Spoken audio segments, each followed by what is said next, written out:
ራሱን የተሸከመ ነውና ሥጋውም አርፎበታል፣ ደሙም ፈሶበታል፣ አጋንንት ተባረውበታል፣ ሙታን ተነስተውበታል፣ አማኞች ለምልመውበታል፣ ስደተኞች ተመልሰውበታል፣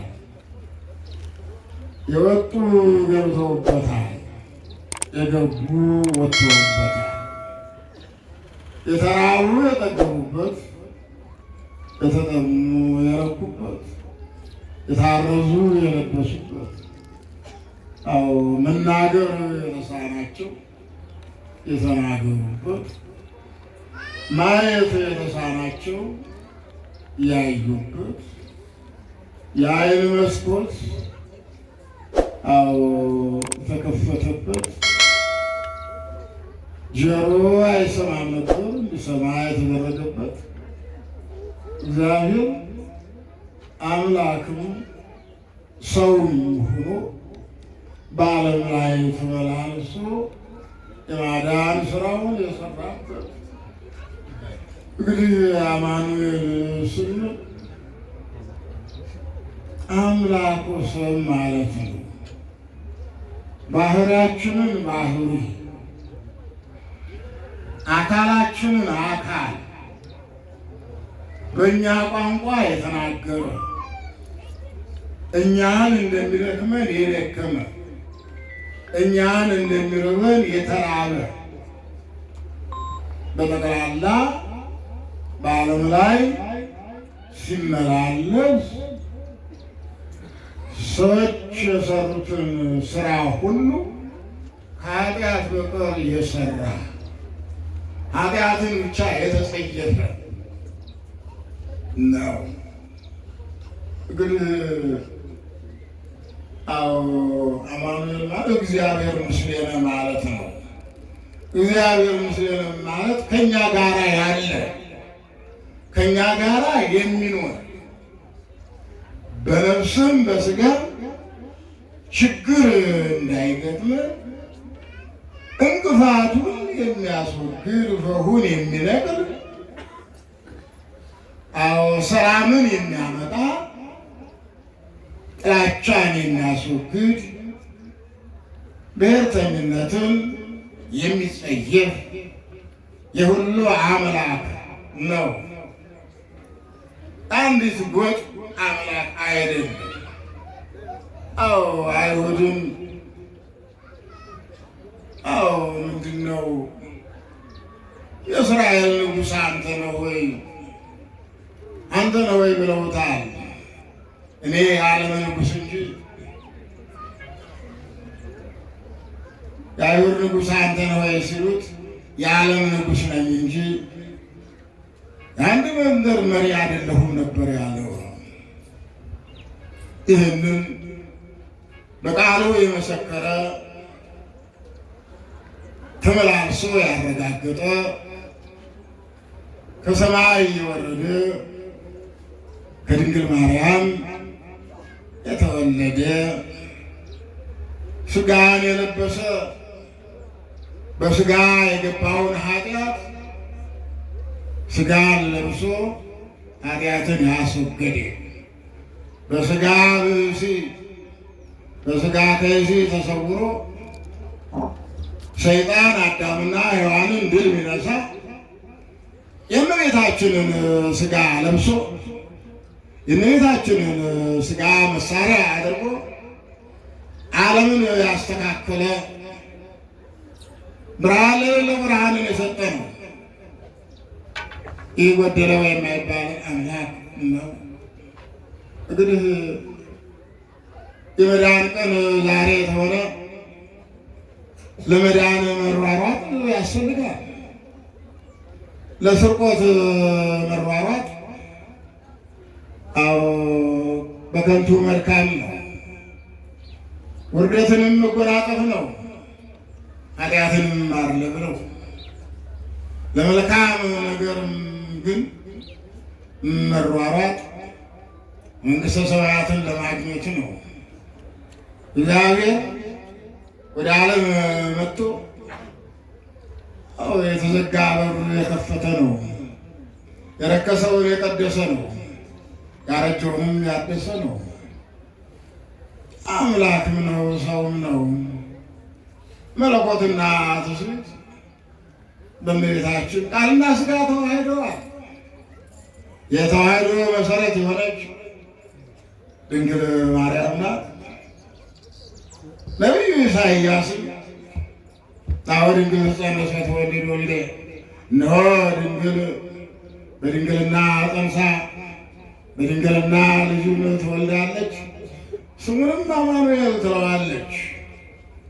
አዎ አማኑኤል ማለት መድኃኒት ማለት ነው። ሌላ ትርጉም የለውም። ስልጣኑ በትከሻው ላይ ነው። የየሀይድም ስልጣኑ ነው። እንደ ዓለም መሪዎች አይደለም። የዓለም መሪዎች ሰራዊት ያበዛሉ። ስልጣናችን ይሄድብን ይሆን የሚሉም አሉ። ስለዚህ ሰራዊቱን በየቦታው ይከትማሉ። እግዚአብሔር ግን ስልጣኑ የባህሪው ስለሆነ ስልጣኔ ይሄዳል ብሎ አያስተውልም፣ አይመለከቱም። የዓለምን ድህነት ብቻ ነው የሚያየውና የሚያስተውለው። ነቢዩ ኢሳይያስ ወዘወረ ጊዜና ውስተ ምድረ ግብፅ እንዘ ይጽአን ዲበ ደመና ቀሊል፣ እነሆ አምላክ ወደ ምድረ ግብፅ ይወርዳል። ሲሄድም መኪና አዘጋጅቶ አይደለም፣ ወይም አየር ሞት አይደለም፣ በደመና ነው። ነፋስም ሰረገላው ነው፣ ደመናውም መጓጓዣው ነው። በዛ ነው እንዘ ይጽአን ዲበ ደመና ቀሊል። ደመና ቀሊል የተባለች አምላክን በድንግልና ጸንሳ በድንግልና የወለደች አዝላ የተሰደደች አጥብታ ያሳደገች በዕለተ ዓርብ ከመስቀሉ ስር እንባዋን ያፈሰሰች ኢቲኬ ደመና ደመና ሰዘቤ ኢቲኬ ማርያም ማርያም ድንግል ዛዘለቶ በዘባና ለአማኑኤል ይላል። ደመናም የተባለች የሐምልና የነሐሴ ደመና አይደለችም። አምላክን የወለደች እውነተኛ ደመና ናት። ደመና ተዞረ በኋላ ዝናብም ሳያዝም ነፋስም በትነዋል፣ ጉም ብቻ ሆኖ ይቀራል። እሷ ግን ጸንሳ ያለምንም የወለደች ቃልና ሥጋ በማኅፀኗ የተገናኙ ቅድመ ዓለም የነበረው ቃል ድኅረ ዓለም የነበረ ሥጋ ቅድመ ዓለም ስንል ዓለም የተፈጠረበት መላእክት የተነጋገሩበት አዳምና ሔዋንም የተነጋገሩበት ሌላ ቃል አይደለም። ዛቲ ቃል ትከልህ ወትብል መንፈስ ቅዱስ። ይህችን ቃል ማለት አብ ማለት ልብ ማለት ነው። በአብ ልብነት እናስብበታለን። ወልድ ማለት ቃል ማለት ነው። በወልድ ቃልነት እናገርበታለን። ወልድኒ ቃሎሙ ለአብ ወለመንፈስ ቅዱስ ወለመንፈስ ቅዱስ መንፈስ ቅዱስ እስትንፋስ ነው። አብ ልብ፣ ወልድ ቃል፣ መንፈስ ቅዱስ እስትንፋስ። እነዚህ ሦስቱ አካላት በማኅፀነ ማርያም አድረዋል። ሲያድሩ ግን አብ ለማጽናት ነው፣ ፍርሃትን ለማራቅ ነው። ወልድ ሰው ለመሆን ነው፣ ሥጋ ለመልበስ ነው። መንፈስ ቅዱስ ደግሞ ለማንጻት ነው። ምንም እንኳ በባህሪዋ ምንም ባይኖርባት መንፈስ ቅዱስ አቀባ አምኮርስማ ወይ ረኩሰት በምንትን ይምዞ በጠራም ዝቡር ድንግል በህሊናሃ ድንግል በሥጋሃ ከእናቷ ማኅፀን ጀምሮ ቅድስናን ያጌጠች ቅድስናን ገንዘብ ያደረገች ምንም ልማድ አንስት የሌለባት ዘራ ወራቶች ያላገኛት የአምላክ እናት ለመሆን የበቃች አማኑኤልን የሚያስገኘች እግዚአብሔር ከእሷ ባይወለድ ሰው ባይሆን እኛም ጠፍተን እንቀር ነበረ።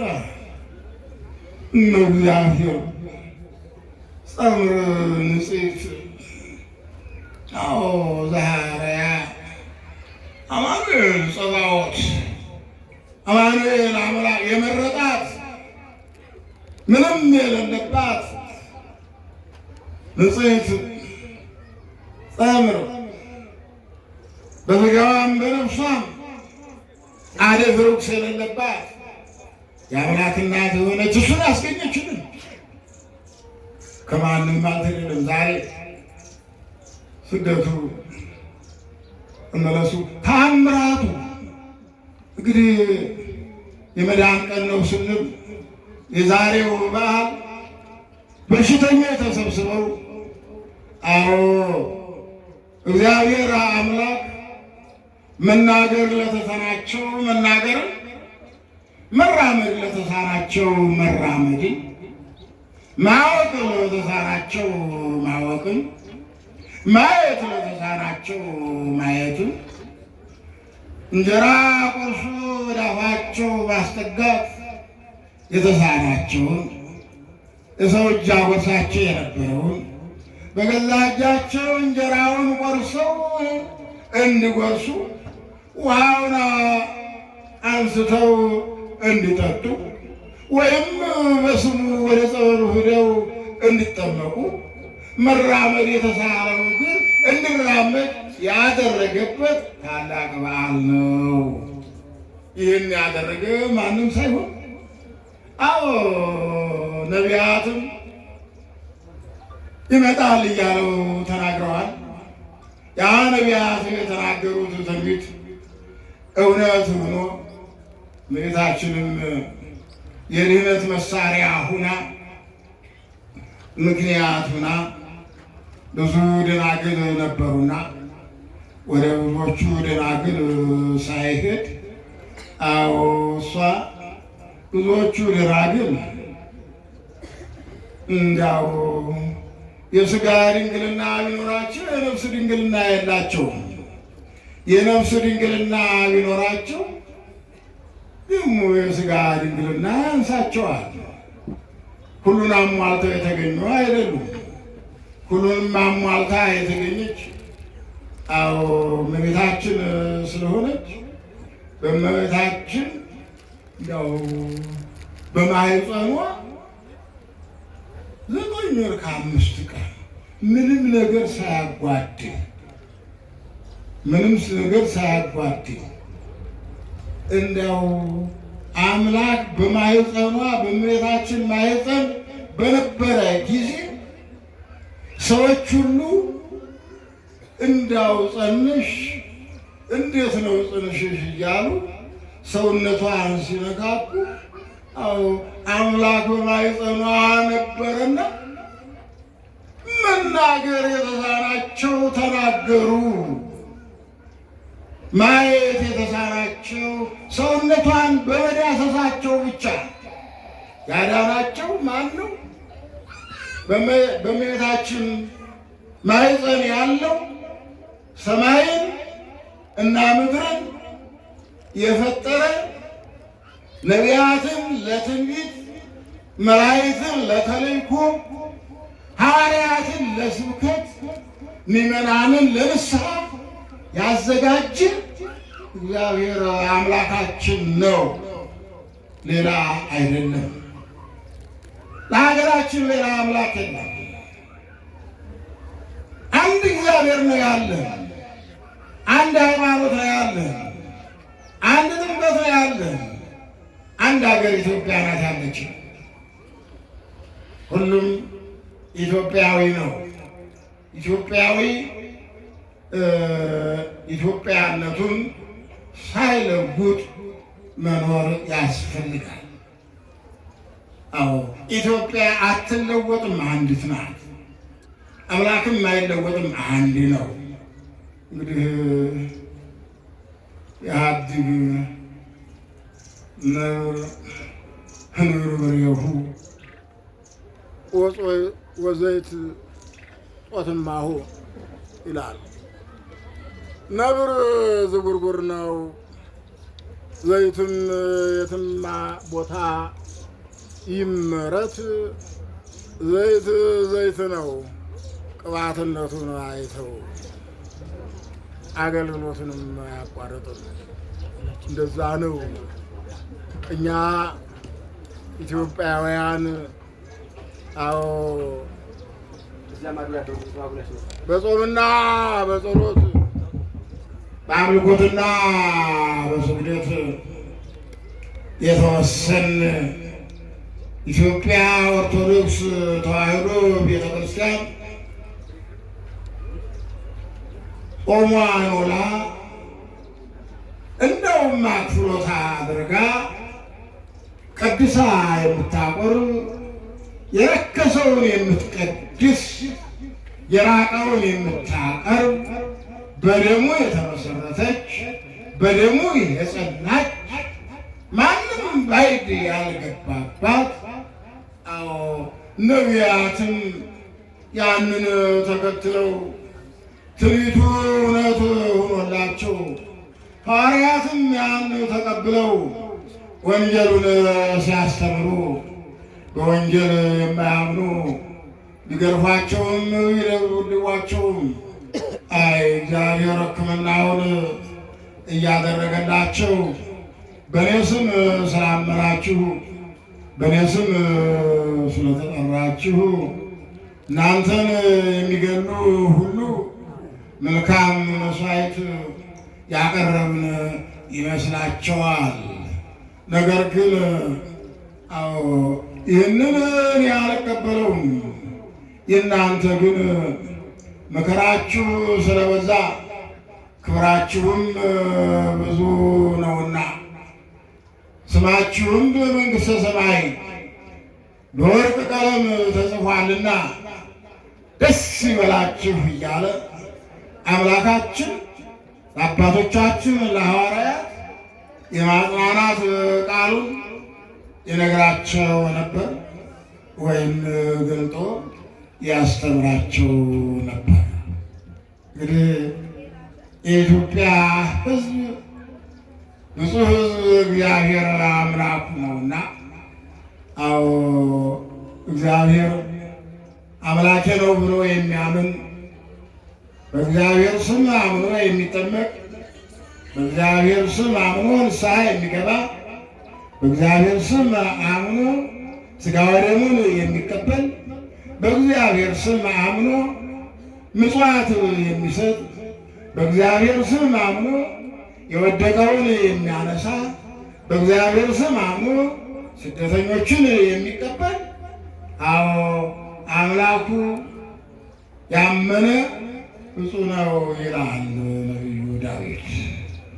የኢትዮጵያ ሕዝብ አብሮ መኖርን፣ አብሮ መብላትን፣ አብሮ መጠጣትን፣ ችግርን በጋራ መካፈልን፣ ወንድሜ ወንድሜ እህቴ እህቴ መባባልን ያተረፈና ያዘወተረ በአምላኩ ስም መስዋዕት የሚያቀርብ ምጽዋት የሚሰጥ አዎ ሕዝብ ያለባት ሀገራችን ኢትዮጵያ ታላቅ ሀገር ናት።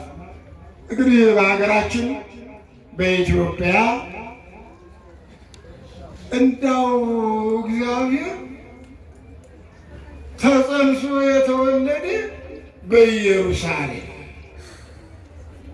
ደሙ የፈሰሰ በኢየሩሳሌም ሥጋው የተቆረሰ በኢየሩሳሌም የዕውራን ዓይን የበራ በኢየሩሳሌም ጎባጦች የቀሩ እነ መጻጉዕ እንተ ደሚሁዛ ራሱ እንከ በገሰስኩ ጽንፈ ነፍሱ አሃዩ ብላ ጌታችን መድኃኒታችን ኢየሱስ ክርስቶስ ወንጌልን ሲያስተምር ሰዎች እየገፏት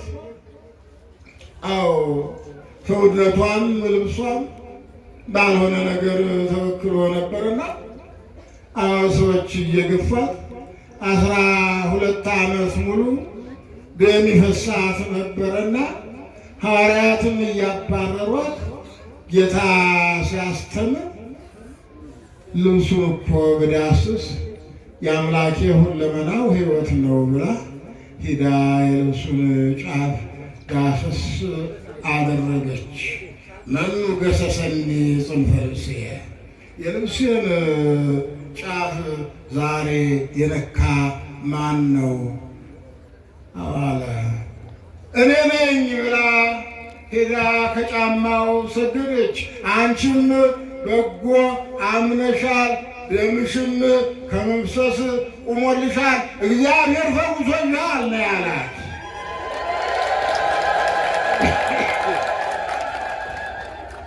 እምነት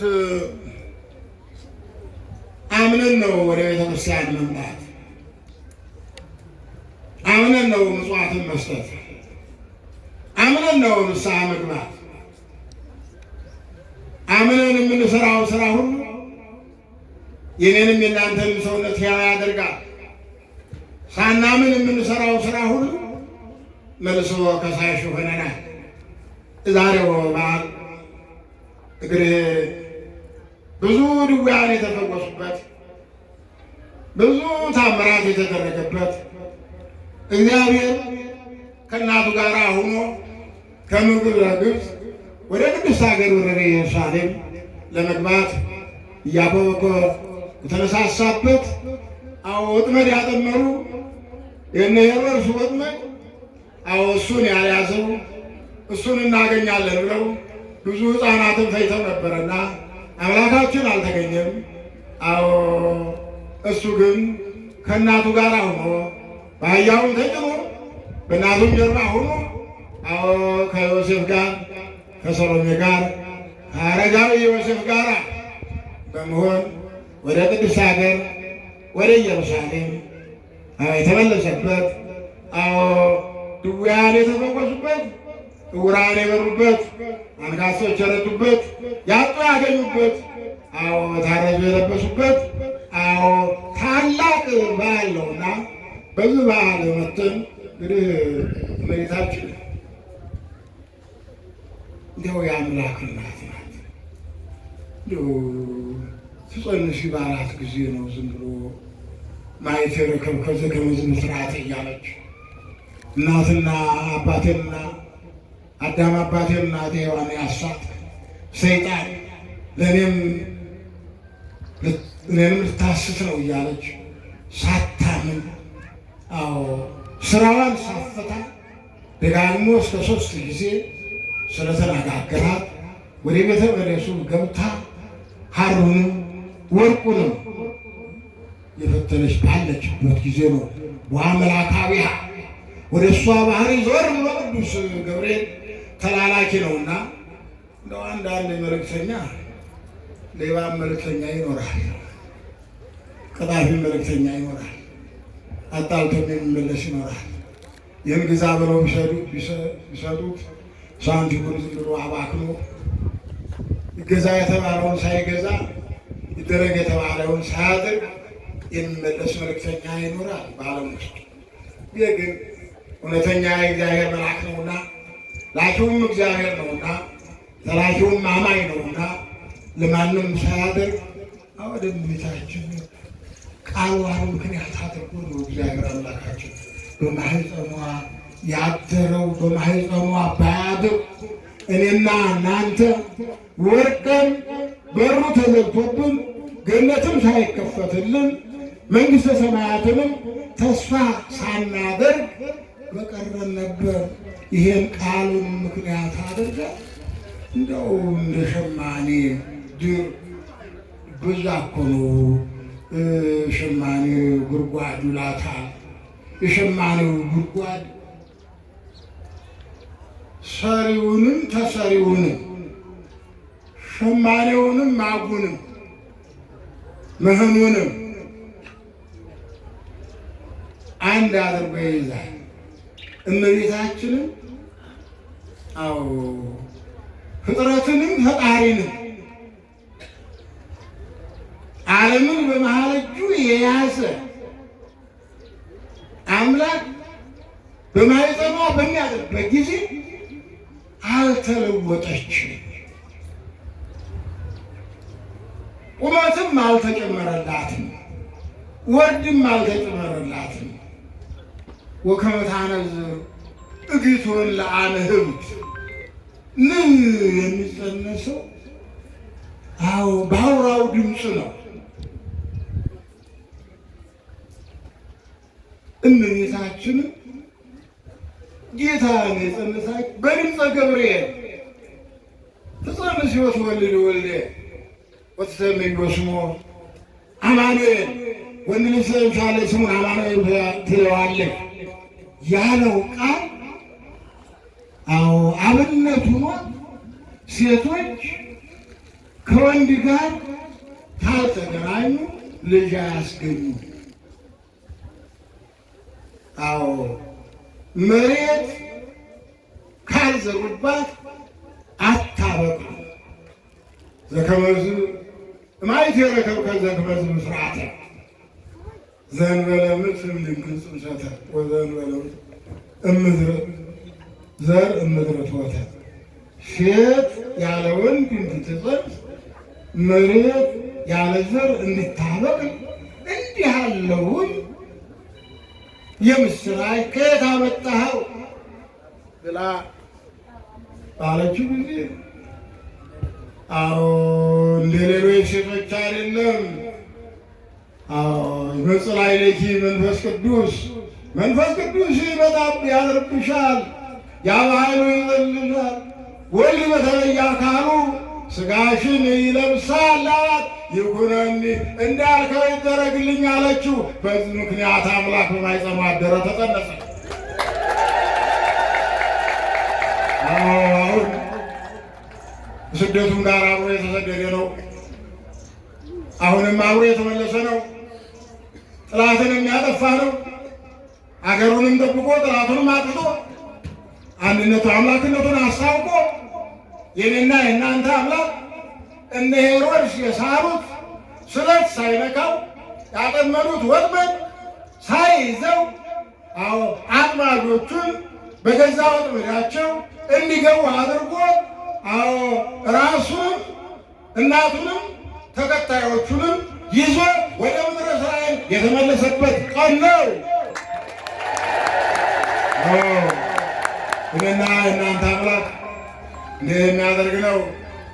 አጋንንት ድቅቅ አድርጎ አምላክነቱን አስመስክሮ አዎ ኢቲኬ ደመና እንዳለው ኢሳይያስ በእናቱ ጀርባ ላይ ሆኖ ወደ ምድረ እስራኤል ገብቶ የእስራኤልን ምድር የባረከበት፣ የተለያየውን ያጽናናበት፣ የወደቀውን ያነሳበት፣ የሞተውን ያዳነበት፣ አዎ ሕይወት ለሌላቸው ሕይወትን የሰጠበት ዕለትና ሰዓቱ ነው። ይህን ያደረገ አምላክ ለሁላችንም ፈውሱንና ምሕረቱን ይላክልን፣ ሀገራችንንም የእኛ ያደርግልን። ሀገራችን ኢትዮጵያ ሁሉ የሚገኝባት ናት። የኢትዮጵያ ሕዝብ በአምላኩ ያመነ ነውና የመዳን ቀን ዛሬ ነው ብሏልና ነቢዩ ኢሳይያስ እኛንም አገራችንንም የኛ አድርጎ እኛንም ለድኅነት አዘጋጅቶ የመንግሥቱ ወራሾች የስሙ ቀዳሾች እንድንሆን የእግዚአብሔር አምላካችን ፈቃዱ ይሆንልን።